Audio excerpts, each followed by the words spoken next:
जय माता दी।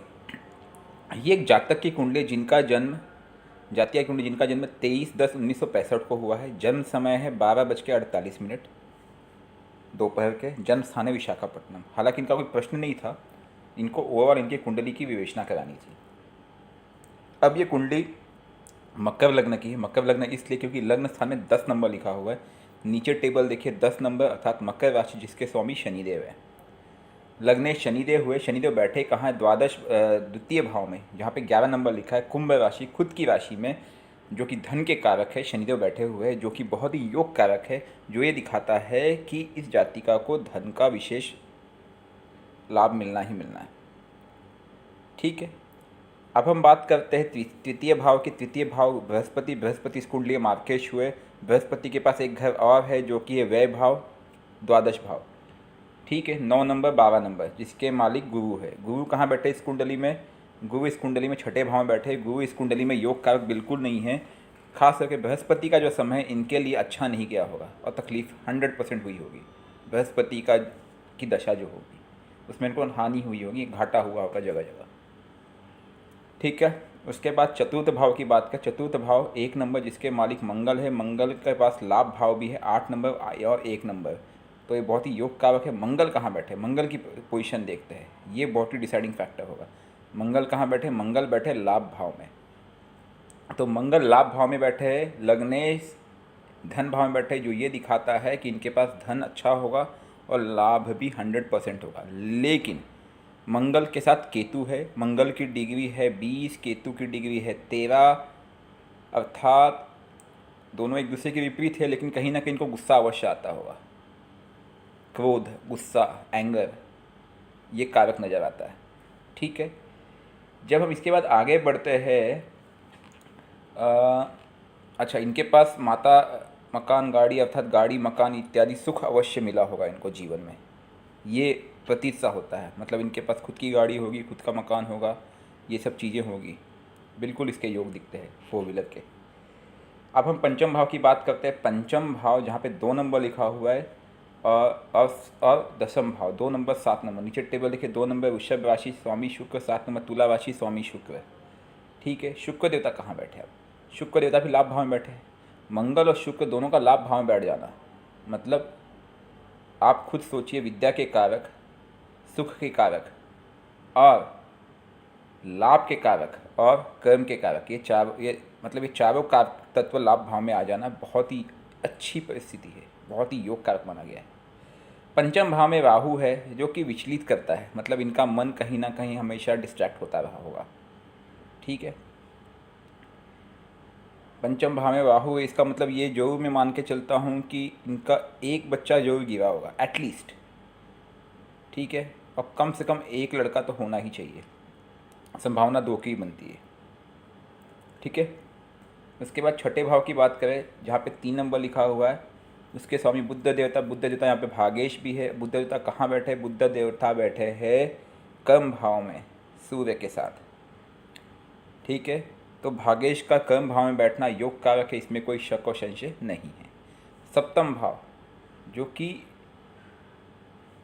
दाम्पत्य जीवन का भाव है, व्यापार का भाव है, जहाँ पे 4 नंबर लिखा है, उसके मालिक चंद्र है, वो भाग्य भाव में बैठ गए, अर्थात विवाह के बाद इनका भाग्योदय हुआ होगा, इसमें कोई शक और संशय नहीं है।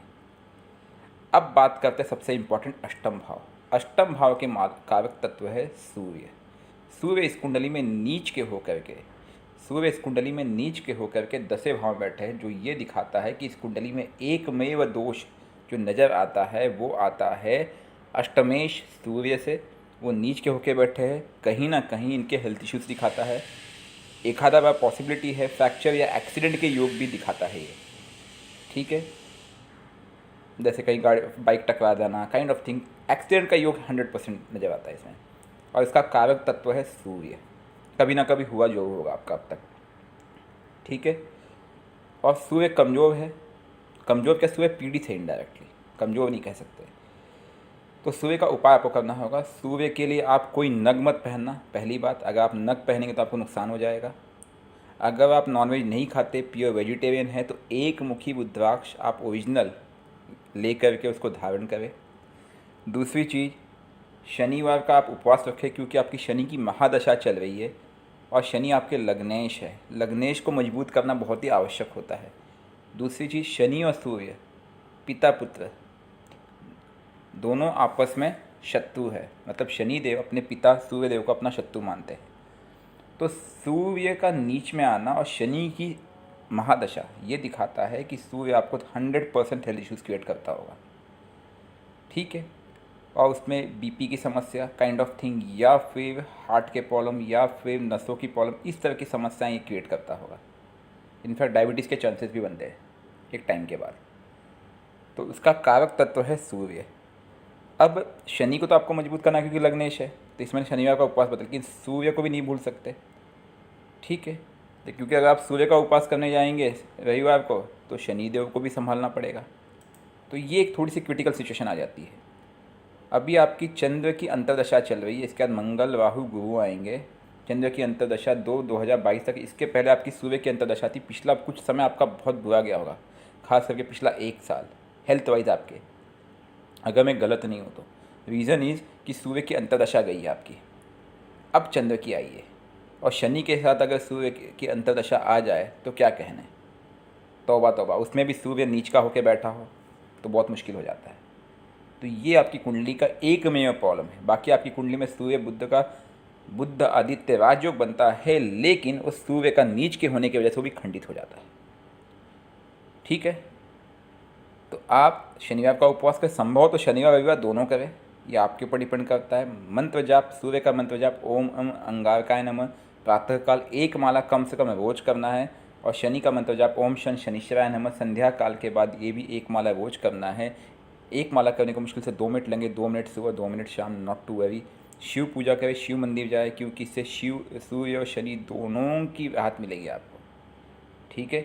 मेजर प्रॉब्लम नहीं है। अगर आपके कुछ पर्टिकुलर क्वेश्चन होंगे तो आप पूछ सकते हैं, क्योंकि आपने कोई क्वेश्चन पूछा नहीं था। तो एक जनरल ओवरव्यू बता रहा हूँ कि वैसे में मुझे कुंडली में कई बार बहुत सारे दोष नज़र आते हैं। इसमें सिर्फ एक ही चीज़ नजर आया कि इनको थोड़ा गुस्सा होगा, सूर्य नीच का बैठा है, और कोई विशेष दोष इस कुंडली में नहीं है। Nothing to worry. Rahu Ketu भी उच्च के बैठे हैं, इसलिए वो जो मंगल के साथ केतु है वो भी कहीं ना कहीं मदद ही करेगा, नुकसान नहीं करेगा। और केतु मंगल शुक्र तीनों का लाभ भाव में बैठना दिखाता है कि इनके पास लाभ ही लाभ है, इसमें कोई शक नहीं है। सूर्य से संबंधित उपाय करें, सूर्य का दान करें, जैसे कि गेहूँ हो गया, ठीक है, गुड़ हो गया, और ये भी रविवार को करना है ताकि सूर्य की ये कमी हो। हर गुरुवार को अगर संभव तो आप दान करें, इससे आपको रिजल्ट आएगा ही आएगा 100%। आपके कुछ अन्य प्रश्न होंगे तो आप नीचे कमेंट में डाल दीजिएगा। और मैं आपको एक और सलाह दूंगा कि आप हमारी तरफ से 11 रुपये, 21 रुपये, 51 रुपये, 101 रुपये, जो आपकी श्रद्धा हो, आप आसपास के मंदिर में जा कर के दान पेटी में डाल दीजिएगा। दूसरी चीज़, क्योंकि बृहस्पति आपका मजबूत है लेकिन सूर्य कमज़ोर है, ठीक है। बृहस्पति मजबूत क्या, बृहस्पति छठे भाव में बैठा, सॉरी, मजबूत होते हुए, मतलब मजबूत इसका कारक तत्व होते हुए ही भी वो मार्केश है और छठे भाव में बैठा है, प्लस सूर्य आपका नीच का होकर बैठा है। इसलिए आप शिव मंदिर या किसी विष्णु मंदिर में जा कर के आप वहाँ पे पूजा कीजिए, प्रसाद वगैरह चढ़ाइए, प्लस आप वहाँ पे कपूर जला दीजिएगा, 2 कपूर जला दीजिएगा, प्रार्थना कीजिएगा, हे विष्णु महाराज या फिर हे शिवजी महाराज मेरी सब समस्याएं दूर करें। इसके पश्चात आप, अभी ठंडी का मौसम आ रहा है, रविवार के दिन खास करके आप गरीबों को दान कीजिए, भोजन कराइए, कपड़े दीजिए, ठंडी के कंबल दीजिए, इससे आपको 100% राहत मिलेगी, ठीक है। और आप किसी अन्य दिन भी करते तो भी कोई दिक्कत नहीं, लेकिन रविवार को विशेष करके, और ख़ास करके अगर आप इनका दान करते हैं, जैसे कि गेहूँ हो गया, गुड़ हो गया, मतलब सूर्य का दान, सूर्य के दान के ऊपर हमने ऑलरेडी पहले ही वीडियो बनाई हुई है, आपको और भी डेटा, बहुत सारा इन्फॉर्मेशन मिल जाएगा। आप सूर्य के क्या क्या दान होते हैं पूरा लिस्ट निकाल लीजिए, उनका दान आप रविवार के दिन कीजिए और किनको किनको देना है, ठीक है। खास करके अगर आप पंडित ब्राह्मण को देते हैं, पंडित को देते हैं या बुजुर्ग व्यक्ति को देते हैं तो इससे आपको विशेष लाभ मिलेगा, छोटे बच्चे भी चलेंगे, ठीक है। आपके कुछ भी प्रश्न होंगे आप नीचे कमेंट में डाल दीजिएगा। जय माता दी।